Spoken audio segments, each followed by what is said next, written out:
¿Cómo tratas a los demás? ¿Cómo te involucras con los sentimientos de los demás? Y prácticamente, ¿qué tan valioso eres como ser humano en este planeta? ¿Quién podría evaluar, etiquetar, catalogar cuánto vale cada persona? Los jajamim nos enseñan que Dios no tenía ninguna necesidad de crear el mundo. Es un dolor de cabeza para Hashem. Hay que crear personas que cada uno tiene sus rollos y luego te hacen tefilá y cada uno te molesta con sus fantasías. Uno quiere que gane su equipo, el otro quiere que pierda su equipo. Cada uno. ¿Para qué Dios creó a tantos seres humanos tan complicados como somos? Y contestan, Dios quería dar. No tenía necesidad, pero Dios es tan bueno, tan bondadoso, que desborda la bondad y no había a quién dársela. Entonces Dios quiere dar y no hay a quién y tiene que crear para poder dar. Y en base a eso nosotros existimos. Y puesto que la misión de cada persona es asemejarse lo más que pueda a su Creador, serás más parecido a Dios entre más te involucres en dar. Aquella persona que vive para sí mismo, vive de una forma egoísta, está negando el propósito de la creación del mundo. Abraham Avinu, el primer judío de la historia, el fundador de nuestra nación, nos cuenta la Torá, la famosa historia con los 3 invitados. ¿Quién eran los 3 invitados? 3 ángeles, pero él no sabía que eran ángeles porque venían en forma de humanos, árabes, viajeros. Escuchen bien las palabras que nos dice la Torá. Y alzó los ojos Abraham y vio, he aquí 3 hombres parados sobre él. Los vio, corrió a su encuentro desde la entrada de su carpa. ¿Cuál es la pregunta hasta aquí? ¿Tienen preguntas o vamos bien? Eso, muy bien. ¿Qué significa parados sobre él? ¿Estaban parados encima de Abraham o estaban enfrente? Enfrente. Pero ¿cuál es la traducción literal? Estaban parados sobre él. Vamos a continuar un poco. Abraham les dice, mis señores, pasen por favor, les daré solamente un poco de agua, un poco de pan. Ellos le dicen, haz como dijiste, no te esfuerces de más, tráenos un poquito de agua y pan, como dijiste. Pero Abraham se apresura y le dice a su esposa, nada de poca agua y pan.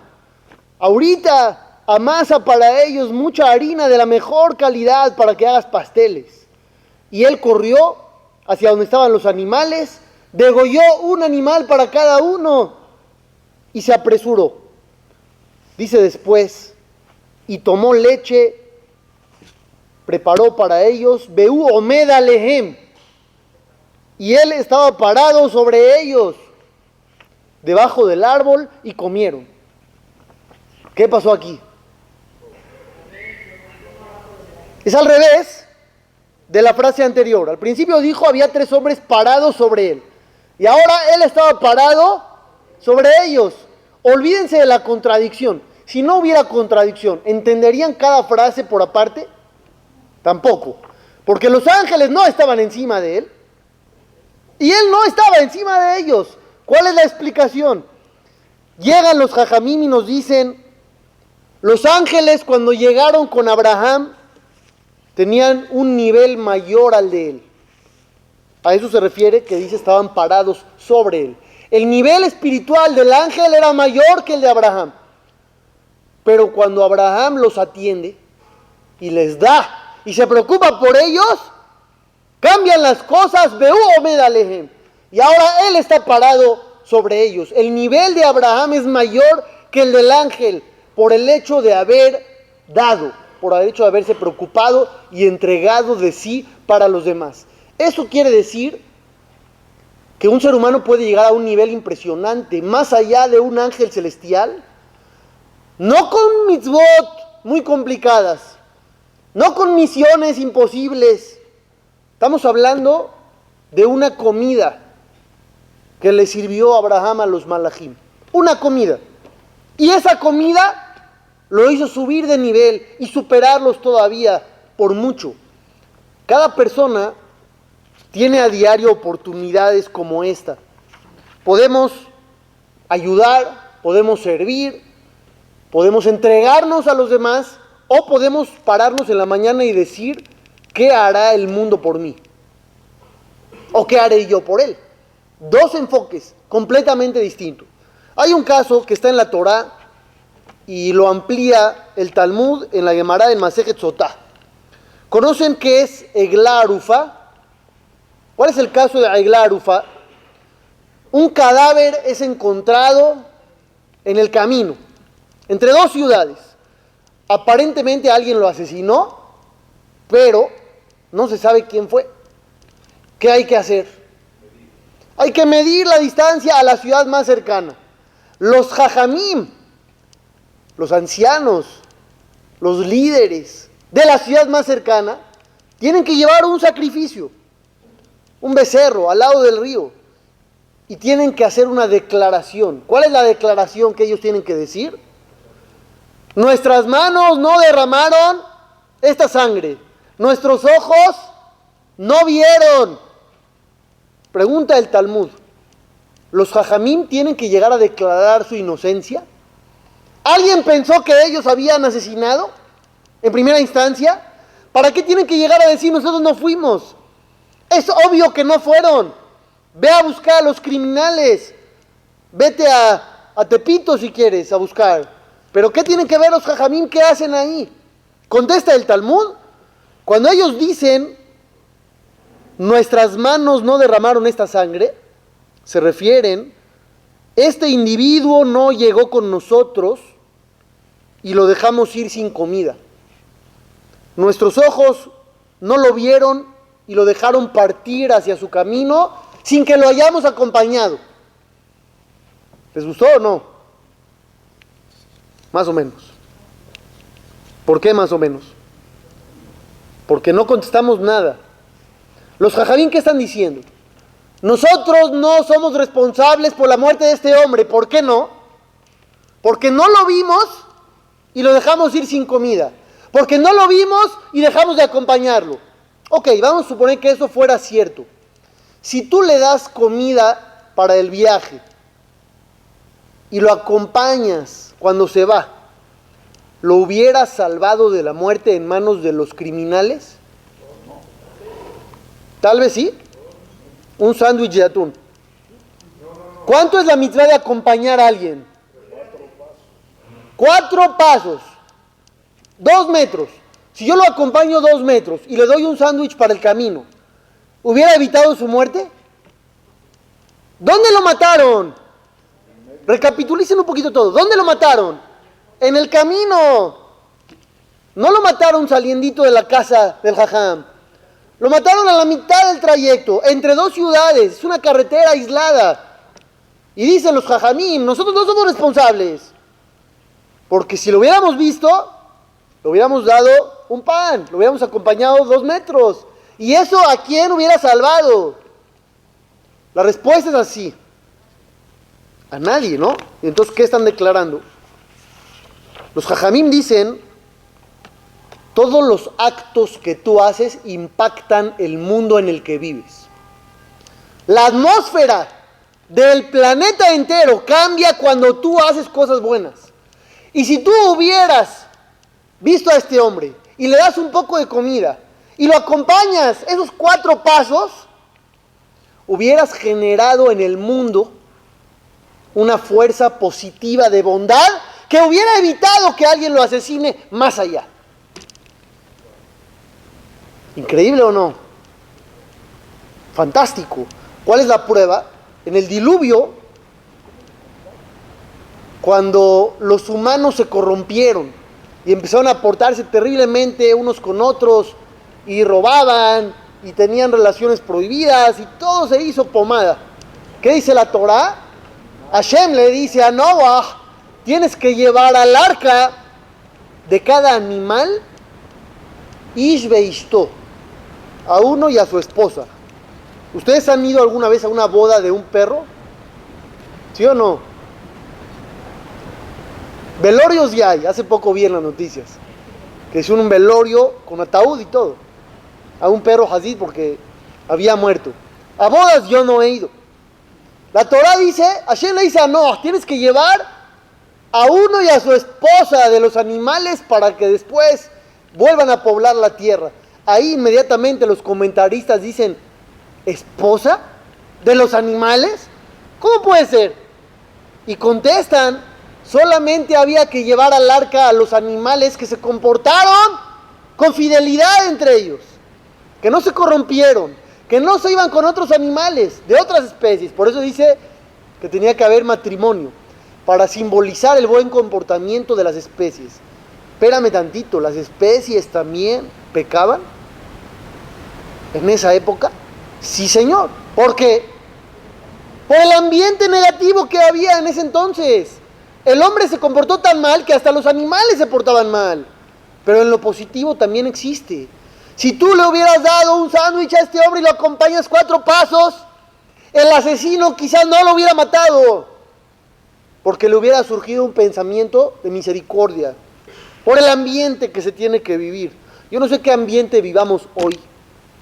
No se diga en la Ciudad de México, ¿no? En el país, en el mundo en general. ¿Cuál es el ambiente que se vive?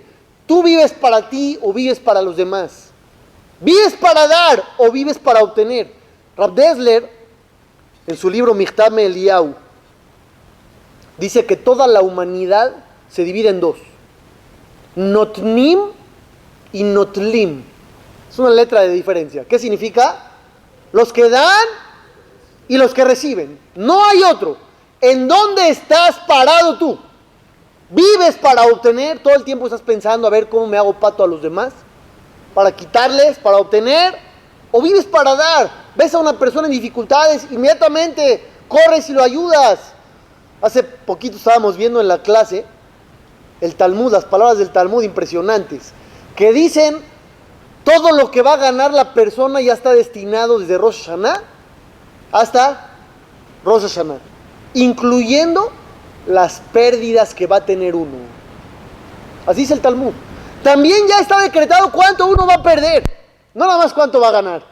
Pero dice después, si alguien tiene el mérito, esa cantidad, en vez de perderla, la da de tzedaká, la da como ayuda a otros. Entonces la cantidad igual se fue, la misma cantidad, igual se iba a ir, pero él ganó la mitzvah. Y si no la da, dice el Talmud, igual se va a ir, en manos del gobierno, en manos de esto, del otro, como dice allá el Talmud. Entonces, tenemos que pensar bien en dónde estamos parados. ¿Somos del equipo de los notnim, de los que dan, o de los notlim, de los que obtienen? ¿Qué tanto es importante para la Torah la relación entre los seres humanos? Les voy a leer algo maravilloso.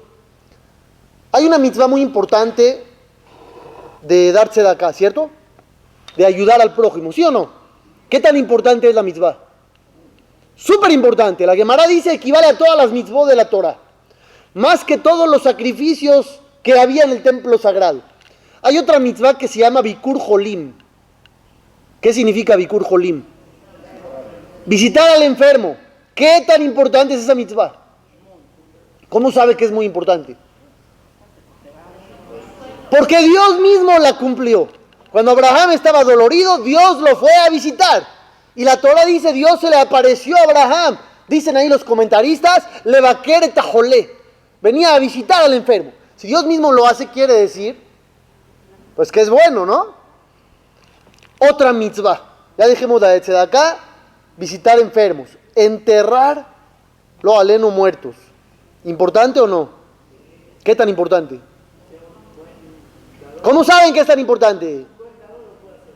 Tú dices, si hay un Cohen Gadol, el sumo sacerdote del templo sagrado, que normalmente no se podía impurificar, se encuentra un muerto y no hay quien lo entierre, lo entierra. De ahí te das cuenta que es grande. Muy bien, yo te voy a decir otra. Dios también la cumplió.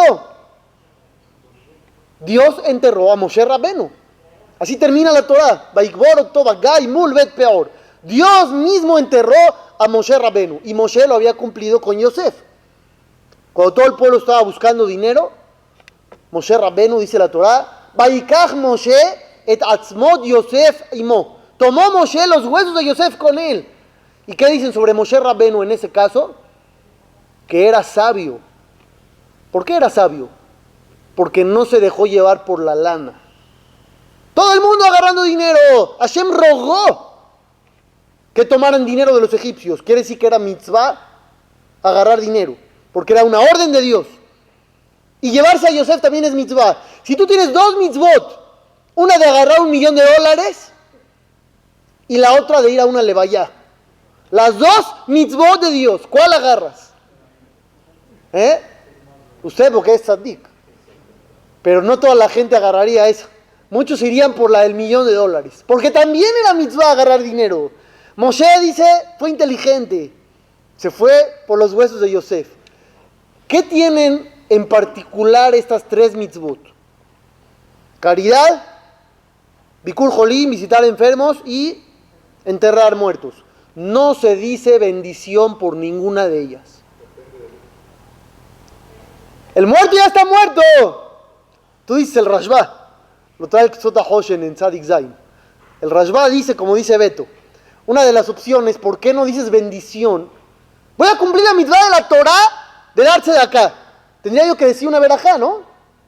Baruch atah Hashem, el melech haolam, así que dejaron de mitzvah betzivanu, la teche de acá. O levaker et ajolé, likbor et amet. No hay verajá. Una opción, el Rashba lo trae, el Ksota Hoshen lo trae, porque es una mitzvah que no depende solamente de ti. Es una mitzvah que alguien te tiene que ayudar a cumplirla. ¿Qué pasa si yo voy a decir, Baruch atah Hashem, el melech haolam, así que dejaron de mitzvah, la teche de acá y el otro no me la recibe? Ya déjala ver acá. Va a ser en mano, ¿no? Esa es una opción. Otra opción, llegan los jajamim y dicen, ¿sabes por qué no dices verajá? Porque no puedes bendecir por el sufrimiento ajeno. Tú estás feliz que vas a ir a visitar al enfermo.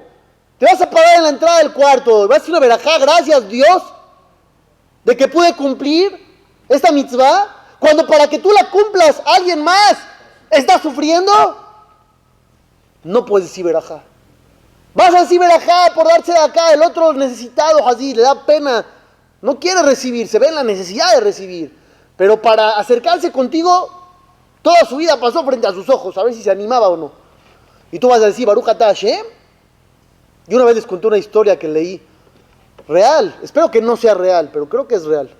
La traía Rav Zilberstein en su libro Alenu Leshabeach, que decía, cuando alguien ve a un individuo demasiado bajo, algo anormal, tiene que decir una verajá también, de que es una creación distinta a las demás. Y dice que había alguien que aparentemente amaba mucho las mitzvot, y vio a uno muy bajito, corrió y lo abrazó, y lo levantó, para decir la verajá sobre él. ¿Qué hizo en ese momento? Lo asesinó, no nada más lo avergonzó. Avergonzar es como matar, según la Torah. Él pensó que era un tzaddik, que era un rasha de lo peor. Por esa acción no va a recibir mérito alguno, al revés. ¿Estamos de acuerdo o no? Lo mismo para enterrar un muerto, o cuando uno va a consolar a los que perdieron un familiar. ¿Cómo vas a decir verajá si alguien más sufre? Ese es el concepto principal que nosotros tenemos que tomar en cuenta. ¿Tenemos frente a nosotros el sufrimiento ajeno o solamente la búsqueda del placer personal e individual? ¿Qué nos mueve en la vida? ¿Hacia dónde nosotros vamos? Uno de los líderes hasídicos de las últimas épocas era el Admur de Kofichnik, este jajam, tal vez no tan famoso en nuestros círculos, pero muy famoso en Eretz Israel, en otros círculos también. Una vez fue con un alumno que era sumamente rico. Y cuando llegó, el alumno se sorprendió. Le dijo, jajam, ¿por qué viene usted a verme? Si necesitaba algo, me hubiera llamado y yo voy con usted. Entonces le dijo el jajam, no te preocupes, no es molestia, ya estoy acá. Está bien, ¿qué necesita? ¿Para qué vino? Le dijo, mira, hay una situación muy difícil de una familia, en la que el marido está enfermo, no ha tenido trabajo, la mujer tiene muchísimos hijos, no puede salir tan fácil a trabajar. Y la verdad están viviendo una situación de pobreza muy, muy complicada. Y yo sé que Baruch Hashem, tú tienes dinero, has sido bendecido por Dios. Y yo te quería pedir que los ayudaras. Entonces le dice, Jajam, obviamente sí. Pero le repito la pregunta, ¿para eso vino? Me hubiera dicho y yo voy y le ayudo a esta familia. ¿Para qué tuvo que venir? Le dijo, no te preocupes, no es molestia, ya estoy acá. Está bien, Jajam, ¿cuánto quiere? ¿Cuánto le damos a esa familia? Le dice el Jajam, esa parte yo no te la puedo dar. Esa parte es tuya, personal. Tú da lo que tú quieras. ¿Cuánto puedes? Le dice el hombre, ¿puedo hacer un cheque? Le dice el Jajam, claro, haz un cheque. ¿A nombre de quién, Jajam? Le dice, a nombre de tu hermano. ¿Qué había pasado? ¿Qué había pasado? Este hombre multimillonario tenía un hermano que estaba enfermo y la esposa con muchos hijos y había pobreza. ¿Y qué pasaba? No ayudaba. Tenía un hermano viviendo en pobreza extrema, Jazito. Y el otro hermano en su yate, ¿no? En el yate diciendo, Jazito, yo también, porque hay otro yate más grande que acaba de pasar junto a mí y me opacó el viaje, ¿no? Y él se sentía también desdichado y miserable. ¿A dónde estamos viviendo? ¿En dónde estamos parados? Hay gente que está cerca de nosotros y está en dificultades. ¿Estamos ahí para ellos, sí o no? Ramoshe Feinstein era muy famoso, no solamente por su genialidad. Este jajam, nada más para que se den una idea, en una ocasión estaba en la Sukkah y hubo una discusión sobre un pasaje del Talmud. Y el jajam dijo, la Gemara en el tratado tal, en la página tal, dice como digo yo. Y llegó un alumno y dijo, jajam, no es esa página, es una página después. El jajam palideció Ramoshe Feinstein y se salió de la Sukkah y fue rápidamente a la casa. Abrió el tomo, se dio cuenta que lo que él dijo tenía razón. El alumno se había equivocado. Cerró el libro, se regresó a la Sukkah tranquilo, ya no le dijo al otro nada. Los que estaban al lado le preguntaron, jajam, ¿por qué se mortificó tanto? Al final tuvo razón, pero ¿qué hubiera pasado si se equivocaba por una página? Ya quisiéramos todos conocer cada fuente de la Gemara en la página equivocada, una nada más, ¿no? ¿Por qué se puso tan nervioso? Y dijo Ramoshe, yo contesto muchísimas preguntas de memoria cuando se me acerca la gente. Y confío en mi memoria, en mi cerebro, en mi mente. Y si de repente me doy cuenta que está fallando, ya no puedo confiar más en mi memoria. Voy a tener que abrir cada libro y voy a perder mucho tiempo. Por eso me mortifiqué. Cuando me di cuenta que el libro estaba en la página que yo dije, me tranquilicé. Puedo seguir contestando de memoria. Esa era la genialidad de Ramoshe Feinstein. Pero además de eso tenía un gran corazón. Un corazón impresionante. Este jajam, fuera de lo ya conocido, se saben sobre él muchas historias. Había una señora de Rusia que más de 20 años fue con Ramoshe Feinstein a que le tradujera las cartas que le llegaban en ruso, y el jajam sabía ruso y ella no, porque había regresado muy chica, etcétera. Historias fantásticas. Hay una donde se relata que iba a ir a una boda y se soltó una tormenta impresionante de nieve allá en Nueva York. Entonces la familia le dijo, jajam, no puede ir a la boda, no hay manera. Con este clima, nadie va a ir. Y dijo Ramoshe, ¿nadie va a ir? Con más razón tengo que ir. ¿Por qué? Porque si nadie va a ir, ¿cómo se va a sentir el novio? ¿El novio va a ir o no va a ir? Seguramente va a ir, ¿no? ¿La novia va a ir o no va a ir? Seguramente también. Los novios no van a cancelar la boda. Y nadie va a ir. Se van a angustiar mucho más. Estoy obligado a ir a la boda. ¿Nosotros qué hacemos cuando hay una boda? Y vemos una nube en el horizonte a cientos de kilómetros y decimos, no, mira, se ve que va a estar terrible la tormenta, ya no voy a ir. Y si hubiese en Interlomas, que se inunda ahí, el bulevar, menos. Y Ramoshe Feinstein iba totalmente en otro canal, es dar a los demás, hacerlos sentir bien. Ahorita me acordé de otra historia de Rav Moshe Feinstein. Dice que cada sábado, terminando la tefilá en la mañana, Rav Moshe Feinstein pasaba por una peluquería de un judío que estaba abierta en Shabbat. Este judío trabajaba en Shabbat y abría la tienda. Y Rav Moshe, cuando pasaba por ahí, en Shabbat, no lo saludaba. Hasta ahí está raro el maasé. Tal vez no, tal vez sí. ¿Qué era lo curioso? El domingo en la mañana, Rav Moshe entraba a la peluquería y le decía: hola, señor Albert, ¿cómo está? Y todo el mundo decía: wow, viene a saludar al peluquero. Rav Moshe Feinstein, el jam más grande del mundo. Lunes, otra vez. Martes, miércoles, jueves, viernes. Shabbat no entraba. Todos los demás días entraba a saludarlo. Le dijeron: jajam, ¿usted cree que así este hombre va a empezar a cuidar? ¿Por qué usted no entra y le quita el saludo el sábado y sí entra los demás días? Entonces dijo Rav Moshe: mira, yo conozco a esta persona. Regaños no van a servir. Saludos, quizás sí. Lo saludo todos los días de la semana. Va a querer que lo salude también en Shabbat. Y quizás cierre la peluquería. Después de un tiempo, pasó por ahí Rav Moshe, un letrero que decía: cerramos en Shabbat. El domingo vino a presumirle a Rav Moshe, cuando entró: jajam, ya cierro Shabbatot. ¿Cómo se lo ganó? Haciéndolo sentir bien. Con un saludo. No fue así en clases, no lo regañó, no le dijo: mira, Shabbat.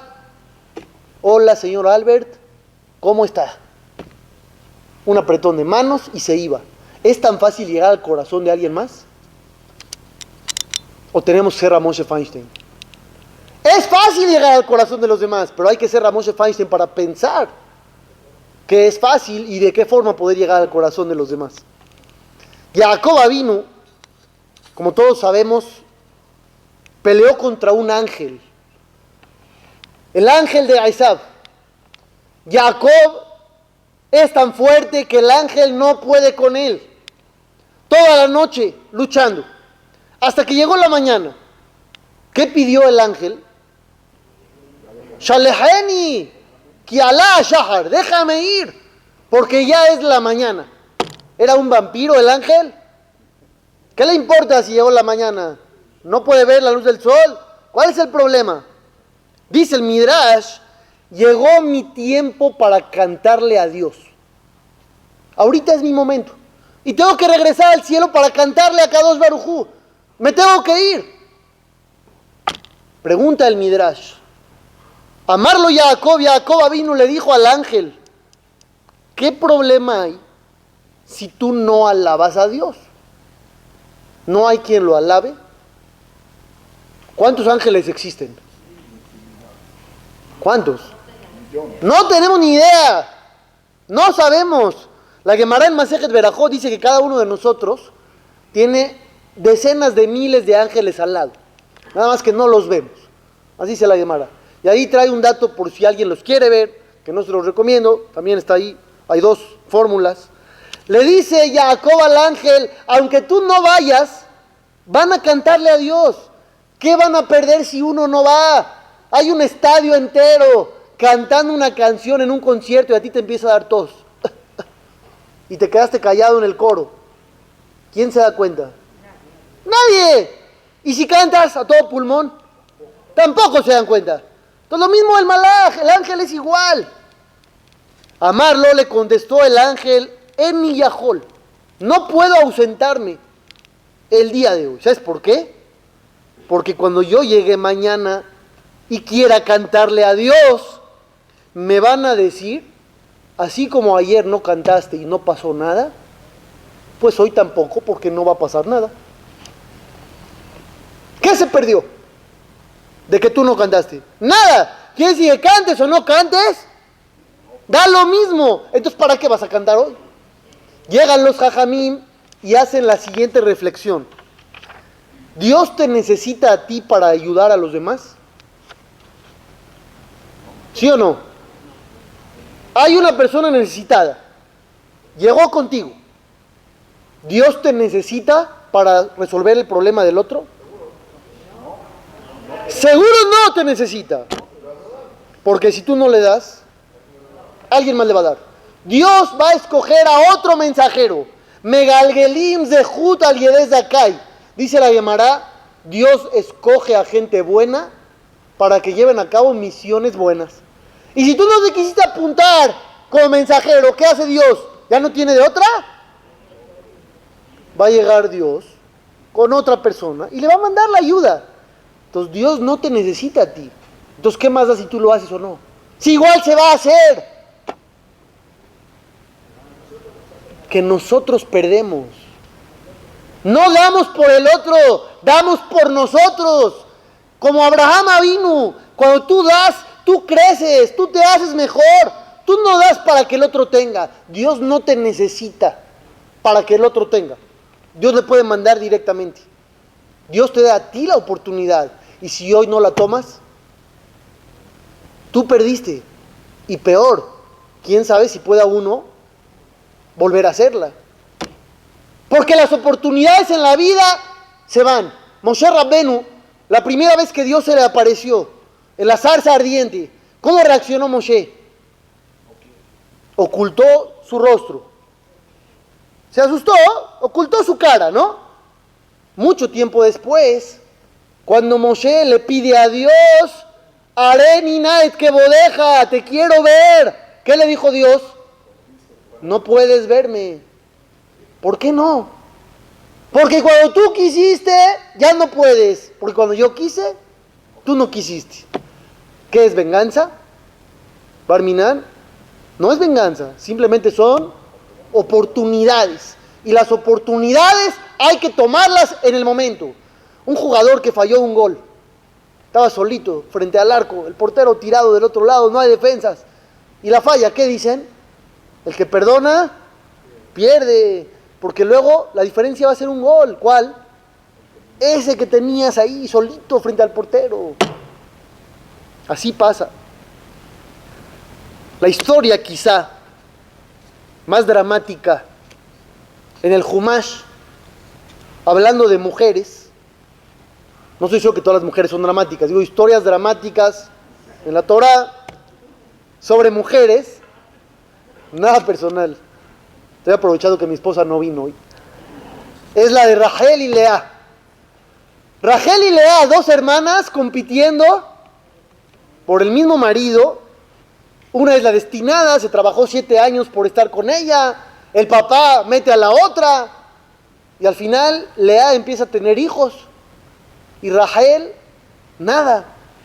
¿Cómo pintaba el futuro para Rachel el primer día que vio a Jacob? Precioso, divino. Jacob la ve, inmediatamente va y quita una roca impresionante que nadie la podía cargar para que le den de tomar a los animales. Y le dice a Labán, su próximo suegro, voy a trabajar 7 años por ella. Y se le pasaron rapidísimo, porque para él 7 años por alguien como Rachel es poco. Es una clave para los shidduchim. Llega con el suegro y dile, voy a trabajar para usted 20 años. No, así hizo Jacob, nada más que no sabía con quién estaba hablando. Al final de cuentas, pasan los 7 años, por fin. Y la novia es cambiada por la otra. Y Jacob no se da cuenta hasta el otro día. ¿Por qué no se dio cuenta? Y después en el cuarto, muy bien, trae Rashi ahí en la Torá que Jacob conocía la astucia macabra de Labán, del suegro, y dijo, puede llegar a hacerme trampa. ¿Qué hizo? Le dio a Rachel unas señales. ¿Cuáles eran las señales? ¿Cuál es la clave? Eso, muy bien. La mitzvah de jalá de la mujer cuando hace pan, separa una parte de la masa.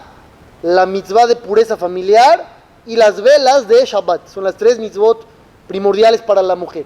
Entonces le dijo, yo te voy a preguntar las señales y me dices que eres tú. Y ya con eso estamos cubiertos. ¿Qué sucedió?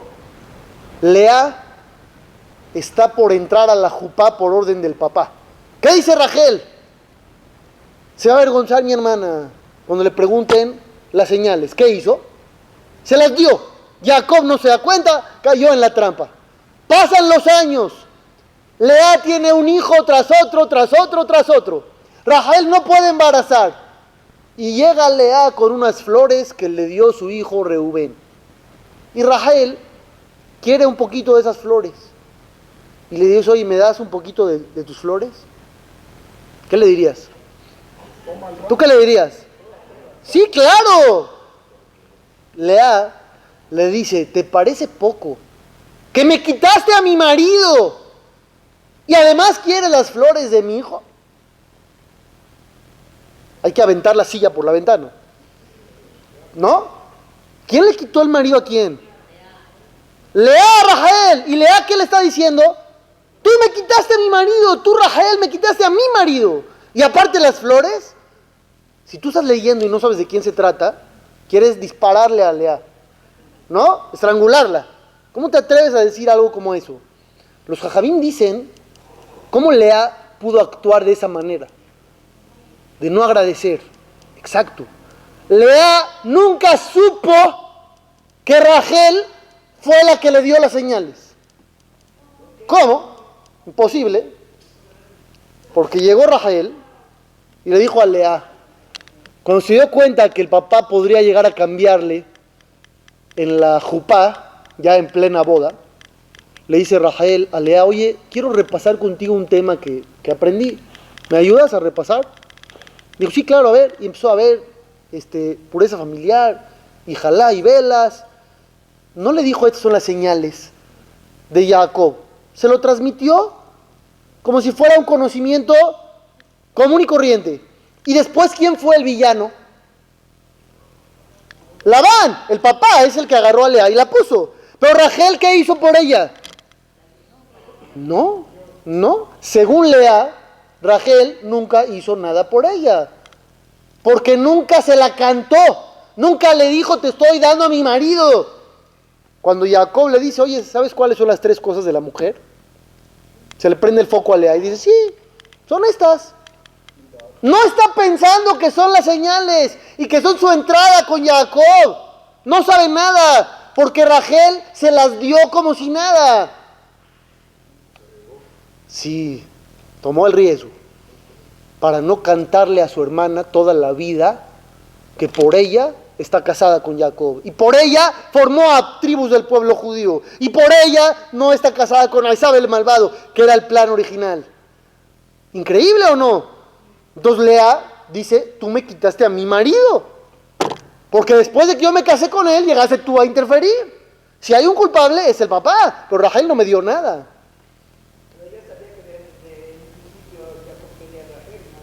Sí, pero ella no tuvo la culpa. ¿Quién es el villano? El papá. Rahel, ¿qué hizo por ella? Según ella, nada. Ese es el ejemplo máximo de cómo ayudar al otro. No para pararte así y decir yo ayudé por mí. Hacer una ayuda digna. Involucrarte en los sentimientos del otro. Enfocarte en cómo hacerlo sentir bien y no hacerlo sentir mal. Y si hay un riesgo, pues sí hay un riesgo. Pero para eso vivimos. El hombre vino al mundo para asemejarse a su creador. Y Dios creó el mundo para dar. ¿Cuánto te pareces a Dios? Esa es la pregunta del día de hoy. Cuando llegues arriba, 120 años después, ¿vas a ser un ser humano creado a imagen de Dios o vas a parecer un extraterrestre?